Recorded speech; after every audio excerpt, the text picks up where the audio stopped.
I once stated that Pokemon Legends Arceus is the most complicated Pokemon speedrun ever created, which I think is still very true, because normally progression in Pokemon games is tied to simply earning badges and winning battles. But in Legends Arceus, they had barely just invented Pokeballs, and so the focus of the story and how you progress it was entirely based around researching Pokemon by catching, feeding, and interacting with them in the most unique ways you can possibly think of. And because of that style of story progression, sometimes the difference between you getting into the next area in a speedrun could actually be tied to something as subtle as catching both a boy and girl Starly. What if I told you there's a Legends Arceus speedrun that expands upon those complications even further? One with RNG so disgusting that it could have your run ending right at the finish line nearly 7 hours into playing the game. And the speedrun I'm talking about today is the Catch 'em All category, where you must complete your entire Pokedex in one sitting and obtain all 240 Pokemon as fast as possible, the likes of which relies on your knowledge, your ability to adapt, and a ton of absolutely ridiculous circumstances coming together just so you can say you completed the Pokedex in the most efficient and fastest way possible. So today, I'd like to share the story of how one speedrunner overcame the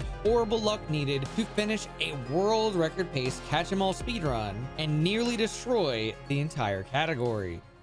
Hey, question. You watching this video on your phone? Because I think you could do better by watching it on a phone from today's sponsor, Red Magic. If you don't know Red Magic, they're one of my favorite sponsors who deliver on these super quality gamer tablets and phones. And after 2 years of having their products at my disposal, I keep telling myself that one of these will be my forever phone, but it's hard to do that when they just keep getting better stuff like the new Red Magic 11S Pro. This thing is amazing with its fast charging, wired or wireless, an actual headphone jack in 2026, and if you're a dropper like me, this thing comes with a solid case that'll keep things nice and safe. Also, this is one of the few phones with liquid cooling to play some crazy quality games like the cinematic experience of Arknight's Enfield without your phone burning itself from the inside. And as you can see, it plays very smoothly with its high quality processor and screen, as well as a fairly light build that'll give your hands a break from holding it too long from hours of enjoyment. And if phone gaming isn't your thing, the pictures and videos this thing takes are breathtaking to the point where you could easily make content with this thing. I know I have, and if this sounds up your alley, then check out the Red Magic 11S Pro for yourself today. Link for all their products will be in the description.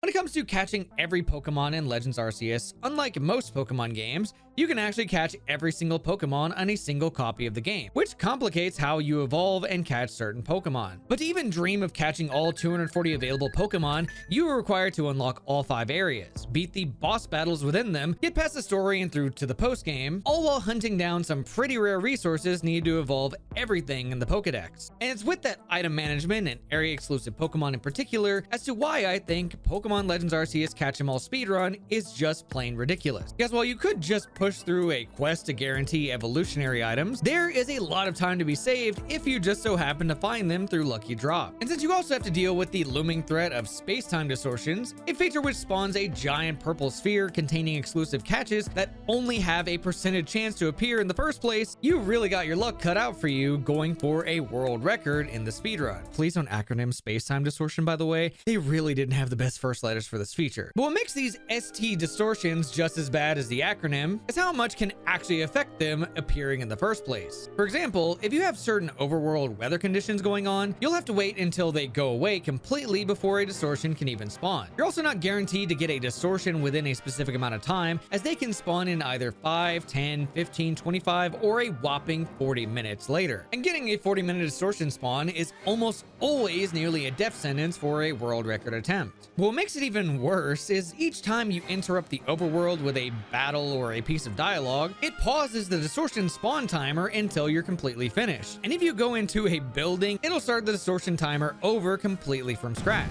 As for the items I mentioned, 3 in particular are outright required unless you just so happen to be lucky enough to spawn and catch Magmortar, Porygon 2, and Porygon Z within a distortion. But while you're also waiting on those nasty distortions, you can't forget about grabbing all 107 Spiritomb Wisps spread all across 5 maps just to unlock Spiritomb, the rare baby pre-evolutions that need to spawn because you can't breathe in this game, and finally, the other item-based evolutionary Pokemon. So obviously, anyone going for a world record in this category really has their work cut out for them and should be expecting to grind the category for months. However, sometimes everything just lines up perfectly when you least expect it, like when the titan of Legends Arceus himself, Valkyrie, got a run so good that he took back his world record after a very short 3 days. And the run itself was actually so insane that it was labeled for the longest time as the perfect run. My username is Valkyrie, and I am known for speedrunning Pokemon Legends Arceus in all of its various categories. How that whole run came to be, it was like so nothing. Like it was just like another day. Like I went to work for 8 hours, came home. I had a doctor's appointment the next morning. So my degenerate brain started to catch my run after being up for, at that point, 12 hours, and I expected nothing from it. Starting off his catch-em-all run, things looked pretty typical for Valkyrie. He set the fastest options, breezed through the starter tutorial, obtained the fastest starter Cyndaquil, then made it past the first hour through 4 mandatory visits through the first area, the Obsidian Fieldlands, in record time. So with Obsidian Fieldlands, it's pretty much the same as any percent, which is why I'm able to turn my brain off. I think I know for a fact I have completed Obsidian Fieldlands more than anybody on this planet. Now, does that mean I'm the best? Yeah. Including but not limited to the starter and not counting duplicates he obtained for Pokedex points, the amount of Pokemon needed to catch in this area is around 34, with a couple of extra if we're really lucky. With a couple that will need to delay for a 5th visit since the distortions don't spawn until after beating the first boss Cleavor, as well as needing to have Surf or Fly to reach certain spawns as fast as possible. The Fieldlands in particular though will put a lot of emphasis onto the Beautifly line for points and experience to put on your entire team in what I call the Beautifly Blitz, where if you go super far to this part of the Obsidian Fieldlands, you'll find a flock of really high-level Beautiflies chilling in a group. And given how low-level your entire party is going into this area, if you beat even a single Beautifly in battle or catch them, you'll gain a stupid amount of experience from beating them, as well as a ton of research points for using a starter Pokemon that has rock and fire moves. It also makes evolving Cyndaquil, Bidoof, Starly, Shinx, and Wurmple very simple. And if done correctly while obtaining a bunch of Wurmple, you can almost complete the research points for the entire evolutionary line in one go. However, all those Dex entries are just within the first 2 visits. When you get to finally progress enough to pass over the bridge, you really start to rack up catches with things like Kricketot, Kricketune, Geodude, sometimes Burmy and Combee if trees are shaking, Paris, Bibarel, Baniri, Psyduck, and hopefully one of the 2 Cocoon Pokemon. Sprinkled in between those catches, a lot of attention will need to be put towards resource gathering on these crystal rock things and trees with acorns to craft Pokeballs and other items for later. And speaking of later, the later areas after the Obsidian Fieldlands is where luck starts to really play a role in these runs, given that distortions can now finally spawn, and a shop that has a chance to carry some really nice rare items appears for the first time. So the shop I'm talking about is the one run by shopkeeper Ginter, who is someone who sells 3 randomly generated special bundles of items throughout the story. And the really nice thing about the shop is it will refresh its inventory every time you catch 20 Pokemon. And depending on what he's selling at the time of you checking, which is pretty much every time you return to Jubilife in a speedrun, it will usually decide on the strategies you use throughout the Mirelands and onward. For Valkyrie's perfect run, he obtained Mushroom Cakes and Heavy Balls, both of which can increase catch rates based on factors like who he feeds the cakes to, or if he can successfully land a backstrike on a Pokemon using those heavy balls for an even bigger catch rate bonus than regular Pokeballs. Unfortunately though, even with these catch bonuses, the catches aren't exactly guaranteed, and the rare items that can be obtained start to expand with the introduction of leaf piles, different colored ore deposits, and the ability to find and dig up items using the ride Pokemon Ursaluna that you get from the next area, the Crimson Mirelands. Within the Crimson Mirelands, there is a ridiculous total of about 55 Pokemon needed to be caught or evolved here. A good chunk of which will be caught later, but the first visit defined this specific list, with these little guys being either rare prize catches or exclusives within the distortions. So how exactly did Valkyrie's luck turn out with all this in mind? No, I'm drowning! Help! I didn't care at all. I had no attachment. You know, I drowned in the water and I was just making fun of it, and then somebody in chat was like, bro needs floaties, and I said, ban that guy. You can't have that attitude here. Item collection, shaking encounters, and the distortion timer luck was really on Valkyrie's side this run, with things like shaking ore Bonsly, shaking tree Cherubi, Let's go! a 5% red ore Firestone, and a 10-minute distortion that included the exclusive Oregon. Dubious Disc, Magmarizer, and an Eevee buddy to use that Firestone on. Holy shit, this run's amazing. The luck was beyond in his favor for a huge amount of time save, ranging into about a 36-minute lead by the time he was done. That constant peace of mind that your run's not falling apart is hard to come by. Shady used to say when he ran the game, he said every catch 'em all run is dead until it proves it's alive. Crimson Marlins is where I was like, okay, yeah, we might have something here. Holy shit. What a stupid time. Never mind.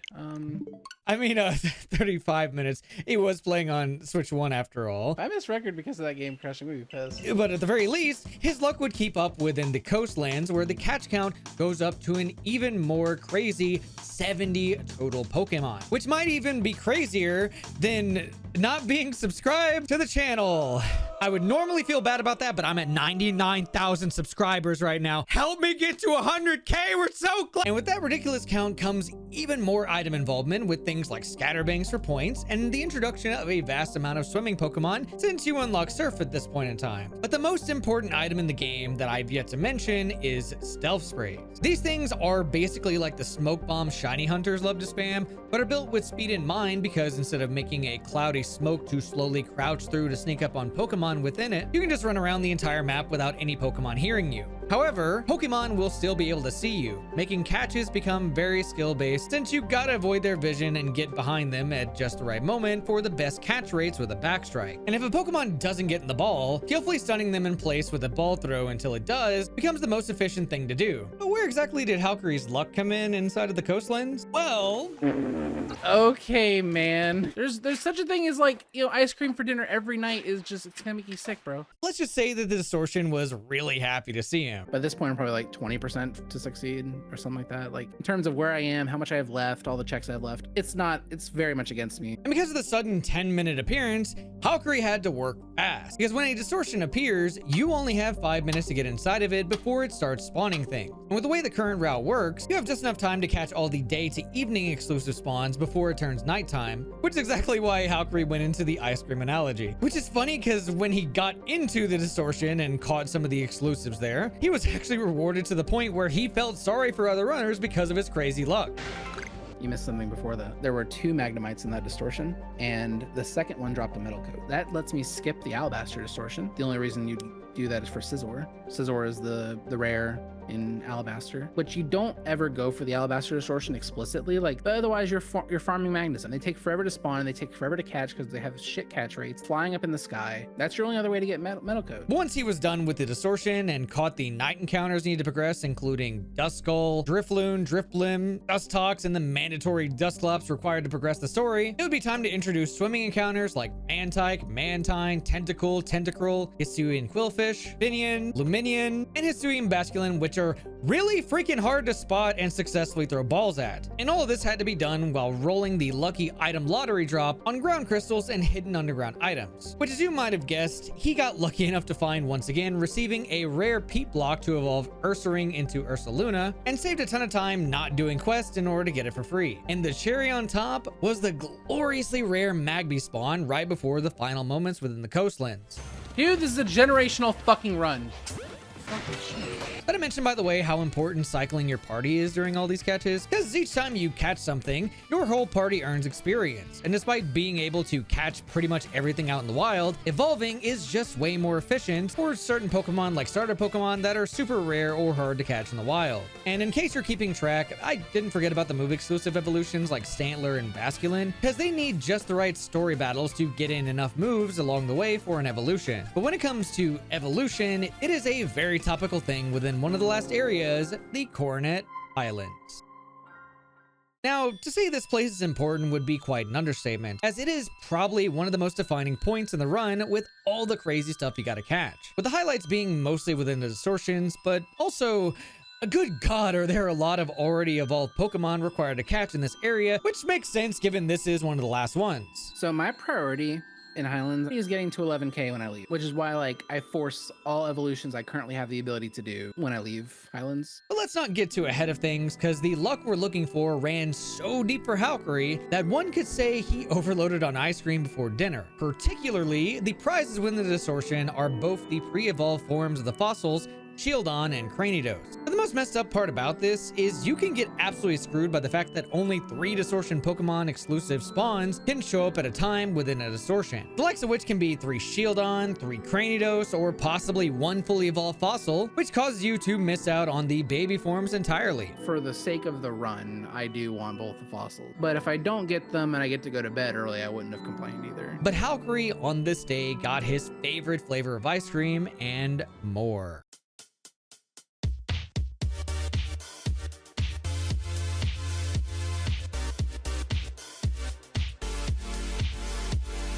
You know, if I wasn't swimming in magmarizers, I probably would have been waiting around in that distortion until it disappeared, because it would be the objectively correct play to wait and see if Magmortar shows up. But it also would have been like another 2 minutes just kind of standing around. And with the distortions done, all Valkyrie needed to do was evolve a bunch of mons to their final form, leaving the Highlands at an insane 36 minutes ahead. So what exactly is left in the catch-em-all? Well, there's one more map to get past with a couple of nasty catch rates, a final distortion in the Fieldlands, all the typical legendary Pokemon that show up in the post-game, the really annoying Gen 5 genies, and a bit of cleanup for anything rare that might have been missing, including items that may or may not require quests to safely obtain. Yeah, so I did not hit 11,000. So my flowchart is, okay, if I don't have 11,000, I have to go to Obsidian to get 11,000. And while I'm in Obsidian, I might as well get the distortion. Obviously, it's not optimal. And the only reason is that I'm making an extra trip that the game's gonna force me into later. And I'm choosing to engage with the 4% drought and the 3% thunderstorm,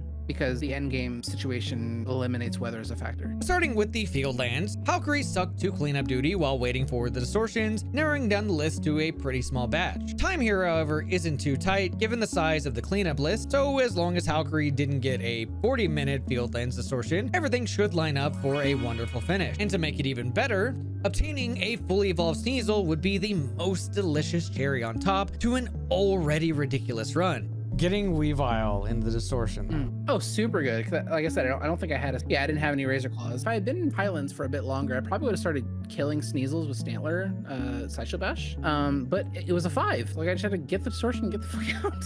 But literally, as soon as a space-time distortion seems to be forming, hit my screen in Fieldlands, my demeanor changed instantly. Like, I'm the best open heart surgeon in the world, but I got a little bit irresponsible the night before, and suddenly the most important open heart surgery in my life is on the table right in front of me right now. It's like, oh fuck, I'm not in the state to do this right now. Leaving the final 31 Pokemon in the Alabasta Icelands and legends within the post-game.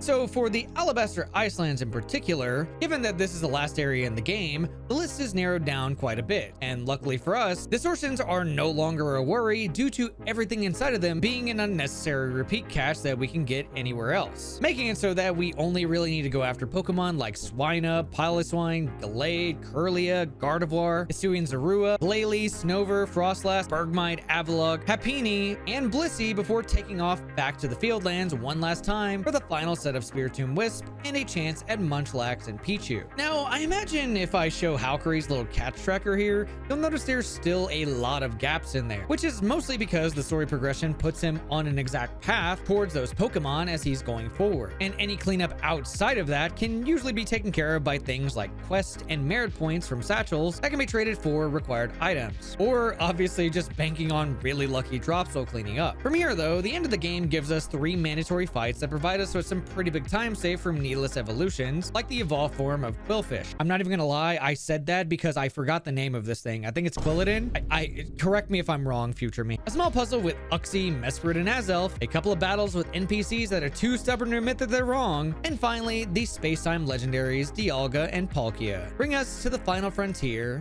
the post-game. So when it comes to the post game, there's really not a lot of luck here. It's just all very skill-based gameplay. But starting things off in the post game, we can obtain the last 2 starters for free from the professor, get a bunch of items from the Spiritomb Wisp lady, and start to fulfill any quests needed for little items you missed along the way, like the Chimecho quest for a free Sunstone, or the Nosepass quest for a free Black Augurite. Afterwards, all emphasis will need to be put on following Volo, who's just absolutely obsessed with legendary Pokemon for some reason. Hard to say why, but he seems like a pretty nice guy. But But that quest leads us to start up the Manaphy quest and straight through Heatran in the Cobalt Coastland, towards the Crimson Mirelands for Spiritomb and Azelf, into the Alabasta Icelands for Uxie and Regigigas, back to the Obsidian Fieldlands for Mesprit, then finally through the Coronet Highlands for Cresselia, which gives us a bunch of plates Volo is interested in procuring at the top of Mount Coronet for a battle of epic proportions. Now, if you've gotten this far into the post-game, this is probably one of the most memorable Pokemon fights with its delicious music and ridiculous difficulty. But with the right items and Pokemon, you can actually beat him and Giratina using only 2 Pokemon, the best of which are Alpha Gallade from the Icelands and the Alpha Gliscor with the following moves. If you then just lead with Gallade and use an Ox Power Guard followed by a Twice Spice Radish, it'll boost its defense and offensive stats to the point where you can just do this.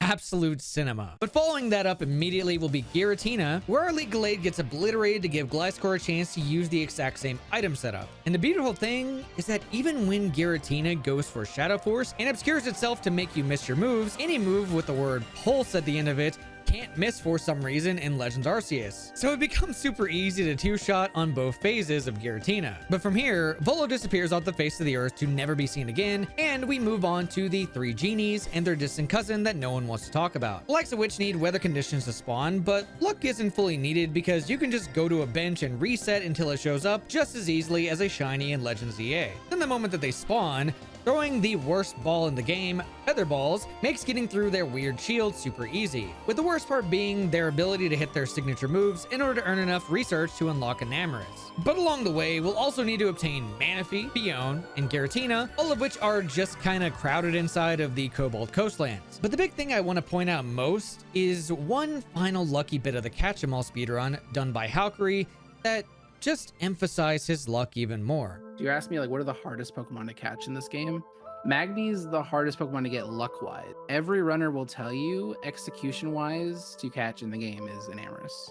So when Halkery went to catch Enamorus, he had a bit of an accident, where at this very moment, he had taken so much damage from falling super high that it wouldn't take much for him to die. That might have been like the only time I really got mad in the run. I remember being like pissed off and going like, fuck, or something like that, like after I died. Cause I was just like, cause this was the moment. Like I said, I had to clutch up and I didn't clutch up. And when you die in Legends Arceus, you will drop randomly selected items from your inventory. And within his inventory were 2 run-defining items, a Sunstone and a Leaf Stone, which, if he had lost in this very moment, it would have been run over on what was at the time the greatest catch-em-all speedrun to ever be performed. There's certain mechanics in the game that exist that are available at our disposal, but I don't always do them, I don't always think of them. The game would not have saved that I died until I pressed A on that menu where it showed me what items I lost. So if Leafstone Sunstone was there, I theoretically could have just reset the game and been put back at the beginning of Crimson. Would I have thought to do that 18 hours being awake? Maybe not. But, you know, it's possible. But he didn't drop those items at all, and instead walked back to Enamorus, showed them who's boss, and caught and evolved any and every Pokemon needed to confront Arceus. Did that carry on into Arceus? No, like, frustration, no nervous, nothing? I was like, please don't let my OBS crash. Please don't let my internet go out. I'm not local recording. This would be the most heartbreaking thing that's ever happened to me in my entire 12-year speedrunning career if this doesn't go well. Like, please do not fucking crash. Oh my god. You fucking did it. What was that, dude? That was just so fucking solid. That was just like really clean. Like, good luck and I made good choices. It's bittersweet because I really did want to grind the category. Obviously, I'm happy at the time. Never in my wildest dreams that I think this time was possible. It was the most unlikely run, being already kind of exhausted from a full day of work, like only being back to grinding the category for a few days, having so much to worry about with the computer. Like, I don't know, that paired with it being my favorite speedrun I've ever done in terms of like my overall commentary and vibe, I look back very fondly on that run. And that is the story of what was known as the perfect run in Arceus Catch-em-all. A run which would have stood the test of time with all the insane luck that lined up so perfectly to get every rare encounter, to not get a single 40-minute distortion, to get every item required to finish evolving, to get drops that let you save minutes upon minutes of time save from having to do a bunch of long quests, and finally, the luck to not ruin it right at the finish line. However, while the perfect run was beyond lucky, it was never truly perfect. Meaning, it could absolutely be beaten if enough time and dedication were put into it. And as of a few weeks ago, it was officially beaten in a way that has completely redefined Pokemon Legends Arceus' most ridiculous speedrun. But that story is for another video. And if you want to see it, let me know in the comments. And be sure to subscribe for future Pokemon speedrunning news and stories like this one. Special thanks, by the way, to my lovely supporters on Patreon.